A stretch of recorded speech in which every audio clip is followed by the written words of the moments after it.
भगवान बुद्ध के जीवन में घटी सभी घटनाओं से हमें कुछ न कुछ सीखने को मिलता है। उनके द्वारा कही गई बातों का अगर सही अर्थ निकाल पाए तो उसमें जीवन जीने की कला की चाबी छुपी हुई है। बुद्ध से ईश्वर के संबंध में अक्सर यह सवाल पूछा गया कि ईश्वर है या नहीं। बुद्ध, आप ईश्वर को मानते हैं कि नहीं? और बुद्ध द्वारा हर बार एक अलग ही जवाब दिया जाता था। लोगों द्वारा यह प्रश्न बुद्ध से कई बार पूछा गया। ऐसी ही एक घटना है। बुद्ध अपने शिष्य आनंद और स्वास्थ्य के साथ एक गांव से गुजर रहे थे। अचानक एक व्यक्ति आया और उसने बुद्ध से पूछा, बुद्ध, क्या ईश्वर है? बुद्ध ने पूछा, तुम्हें क्या लगता है? तो उस व्यक्ति ने जवाब दिया, मुझे तो लगता है ईश्वर है, पर आपका क्या ख्याल है? तो भगवान बुद्ध मुस्कुराए और कहे, बिल्कुल गलत लगता है तुम्हें। इस अस्तित्व में ईश्वर जैसी कोई चीज है ही नहीं। तो वह व्यक्ति हाथ जोड़ा और चला गया। कुछ दूर चलने पर एक दूसरा व्यक्ति आया। उसने बुद्ध से पूछा, बुद्ध, मैं कई दिन से परेशान हूँ। मुझे लगता है कि ईश्वर की बातें महज बकवास हैं। तो बुद्ध हंसे और बड़े प्रेम से कहा, तुम्हें बिल्कुल गलत लगता है। इस अस्तित्व में सिर्फ ईश्वर ही है और कुछ नहीं। जरा देखो तो, आंख बंद तो करो, खोजो तो।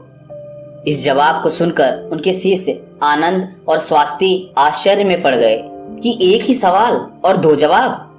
तो अब शाम हो गई थी। बुद्ध विश्राम के लिए रुक गए। तभी एक व्यक्ति घबराया हुआ आया और बुद्ध के पास आकर जोर से कहा कि बुद्ध, क्या ईश्वर है कि नहीं? मैं परेशान हूँ, मैं खोज रहा हूँ, मार्गदर्शन करें। तीसरे व्यक्ति के सवाल पर बुद्ध चुप ही रहे, कुछ नहीं बोले। वे सिर्फ मौन होकर अपनी आंखें बंद कर लिए। अब आनंद और स्वास्थ्य के आश्चर्य का ठिकाना न रहा। वे सोचने लगे कि एक जैसे तीन सवाल और अलग अलग जवाब। अब उन दोनों को भगवान बुद्ध की यह चुप्पी हैरान कर गई। व्यक्ति के जाते ही आनंद ने उनसे पूछा कि सुबह जब उस पहले व्यक्ति ने पूछा तो आपने कहा हाँ, दोपहर में जब दूसरे व्यक्ति ने कहा तो आपने कहा नहीं, और शाम को आप मौन रह गए। भगवान, तीन व्यक्ति एक ही तरह के सवाल लेकर मिले, लेकिन मैं हैरान हूँ कि आपने तीनों को अलग अलग जवाब दिए। मुझे कुछ समझ में नहीं आ रहा है। तो भगवान बुद्ध मुस्कुराए और जवाब दिए, आनंद, जो पहला व्यक्ति आया था उसने मान लिया था कि ईश्वर है, तो मैं उसकी मान्यता को मिटा देना चाहता था कि वह खोजना शुरू करे। ईश्वर है यह मानकर बैठ ना जाए, वो सत्य तक पहुंचे और उसका अनुभव करे। और दूसरे व्यक्ति ने भी मान लिया था कि ईश्वर की बातें कोरी बकवास हैं। मैंने उसकी धारणा को भी मिटा दिया ताकि वो भी खोजे कि ईश्वर है या नहीं। और तीसरा व्यक्ति अभी संशय में था, वह खोज रहा था, इसलिए मैं मौन रह गया। यहाँ पर मौन रह जाना ही उचित था। दोस्तों, भगवान बुद्ध के बारे में यह प्रचलित था कि वह किसी भी प्रश्न का जवाब सीधे नहीं देते थे। उनके जवाब रहस्यों से भरे हुए होते थे। तो थोड़ी देर सुनने के बाद उनके शिष्य स्वास्थ्य ने कहा कि मुझे ईश्वर के बारे में आपसे सुनना है। कृपया कर आप मुझे बताएंगे कि ईश्वर है या नहीं? आप ईश्वर को मानते हैं कि नहीं? और इसके साथ ही मैं आपसे अनुरोध करता हूँ कि आप मेरे इस प्रश्न का सीधे सीधे जवाब दें। तो भगवान बुद्ध मुस्कुराए और कहा, ठीक है, तो मैं जवाब दूंगा, परंतु उससे पहले मैं तुमसे कुछ पूछना चाहता हूँ। पहले इन प्रश्नों का जवाब तुम मुझे दे दो। स्वास्थ्य ने कहा, बिल्कुल बुद्ध, आप पूछिए। तब भगवान बुद्ध ने पूछा कि क्या तुम सूर्य को मानते हो? तब स्वास्थ्य ने बुद्ध की तरफ आश्चर्य से देखा और कहा, बुद्ध, यह किस प्रकार का प्रश्न है? यह तो कोई बालक भी बता देगा। सूर्य तो साक्षात प्रकट होता है, सबको प्रकाश और ऊर्जा देता है। हम सभी का जीवन उस पर आधारित है, वो तो साक्षात है। तो भगवान बुद्ध ने कहा, जिस प्रकार सूर्य साक्षात है तब उसे मानने का कोई प्रश्न नहीं होता, फिर ईश्वर है या नहीं यह प्रश्न क्यों उठा? इसका तो यही अर्थ हुआ कि तुम्हारे मन में ईश्वर को लेकर संदेह है, क्योंकि ईश्वर सूर्य की तरह प्रत्यक्ष नहीं है और तुम भी ईश्वर को बुद्धि से ढूंढने निकले हो।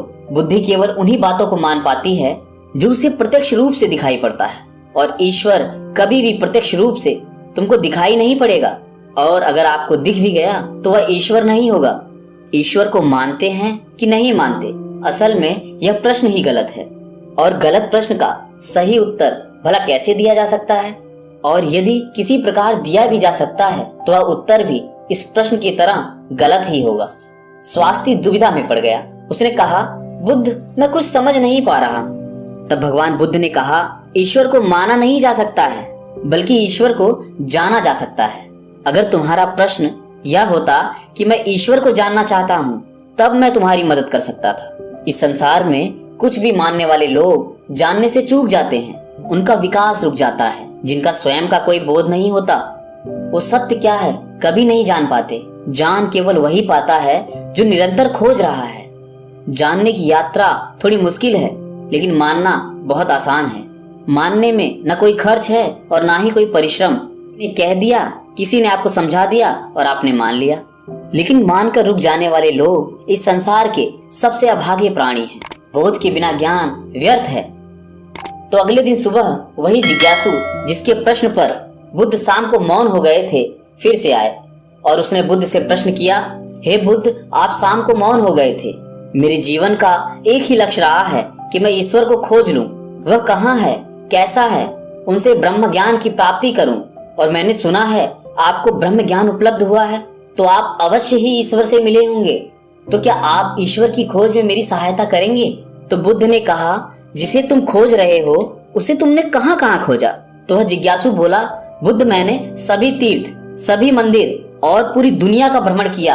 यज्ञ, हवन, बड़े बड़े अनुष्ठान, व्रत सब पूरे किए। मैंने वो सभी कार्य किए जो मुझे ईश्वर प्राप्ति के लिए कहे गए थे, लेकिन फिर भी मुझे आज तक ईश्वर नहीं मिले।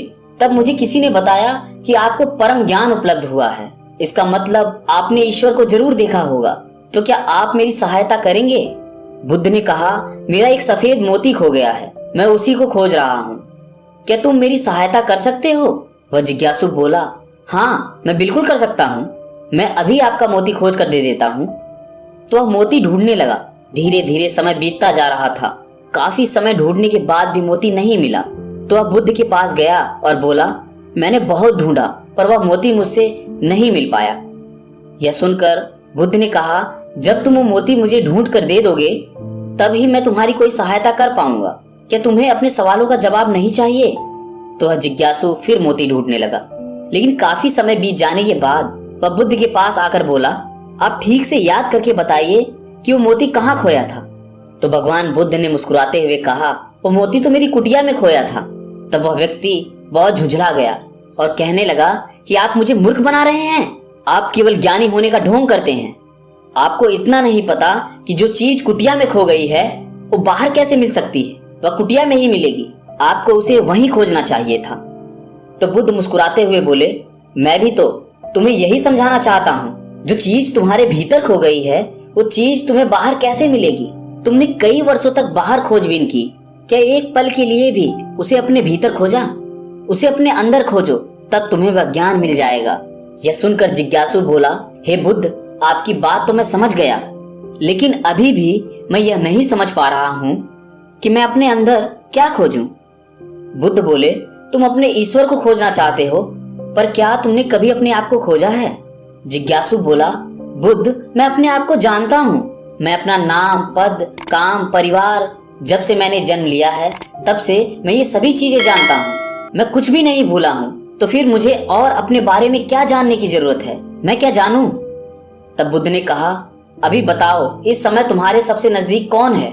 जिज्ञासु बोला, इस समय तो आप ही मेरे नजदीक हैं। बुद्ध ने कहा, मुझसे भी ज्यादा नजदीक कौन है? उसने कहा, आपसे ज्यादा नजदीक तो हवा है। बुद्ध ने कहा, हवा से ज्यादा नजदीक क्या है? जिज्ञासु सोचकर बोला, हवा से ज्यादा नजदीक तो मेरे वस्त्र हैं। तब बुद्ध ने कहा, और इन वस्त्रों से ज्यादा नजदीक क्या है? तो जिज्ञासु बोला, इनसे ज्यादा नजदीक तो कुछ भी नहीं है, तब तो मैं स्वयं ही हूँ। तब बुद्ध ने कहा, अपनी आंखें बंद करो, बिल्कुल शांत होकर अपने अंदर खोजो, तुम्हारे अंदर क्या है। विचारों को हटा दो और ध्यान दो, तुम्हारे नजदीक क्या है। थोड़े समय बाद बुद्ध उससे पूछते हैं, तुम्हारे सबसे नजदीक क्या है? जिज्ञासु बोला, पहले ऐसे लगा मेरी सांसें मेरे सबसे ज्यादा नजदीक हैं, पर धीरे धीरे मेरी सांसें मुझसे दूर होती चली गई। तब मुझे ऐसा लगा कि मेरे दिल की धड़कन मेरे सबसे ज्यादा नजदीक है, पर वह भी धीरे धीरे मुझसे दूर हो गई। मैं खुद से ही दूर हो गया। मुझे अलग अनुभव हुआ, मैं कहीं नहीं हूँ, फिर भी हूँ। बुद्ध, मैं इस चीज को अभी भी नहीं समझ पा रहा हूँ, यह क्या है? बुद्ध मुस्कुराए और बोले, अब तुम सही खोज कर रहे हो। शीघ्र ही तुम्हें तुम्हारा मोती मिल जाएगा। वह जो तुम्हें समझ नहीं आ रही थी वह समझ आ जाएगी। यह सुनकर जिज्ञासु ने बुद्ध से अपनी अभद्रता के लिए माफी मांगी और उनका आभार व्यक्त किया कि आपने मुझे ज्ञान का रास्ता दिखाया। तो ईश्वर को मानो नहीं, जानो। जब तुम ईश्वर को जान जाओगे, उसका स्वाद चख लोगे, तब तुम भी उस बात को किसी को बता नहीं पाओगे। उस ईश्वर की सीधी व्याख्या नहीं कर पाओगे, लेकिन दूसरों को ईश्वर का स्वाद चखने में मदद कर सकते हो। बुद्ध तत्व संबंधी प्रश्न जैसे ईश्वर व आत्मा, इनसे संबंधित प्रश्नों से बचा करते थे, उनका उत्तर नहीं देते थे। और अगर कहीं विवशता पड़ी, उसका उत्तर देना पड़ा, तो वह उदाहरण के माध्यम से समझाने का प्रयास करते थे। जिन्होंने भी ईश्वर का वर्णन किया, उनके अनुयायियों ने अलग अलग समुदाय बना लिया और अपने ईश्वर को सही और दूसरे के ईश्वर को गलत मानने लगे। बुद्ध इस बात को जानते थे, इसलिए कई बार उन्होंने ईश्वर को नकारा भी। उन्होंने ईश्वर को इनकार इसलिए किया ताकि आपकी प्यास और गहरी हो सके और आप स्वयं उसे जानें। उन्होंने सदैव कहा है, मेरे या किसी के कहे को मानो नहीं, स्वयं अनुभव करो। तो दोस्तों, आपको इस कहानी से क्या सीख मिलती है, नीचे कमेंट सेक्शन में जरूर लिखिएगा। चैनल पर पहली बार हैं तो चैनल को सब्सक्राइब कर लीजिए। मिलते हैं किसी और वीडियो में, तब तक के लिए नमस्कार।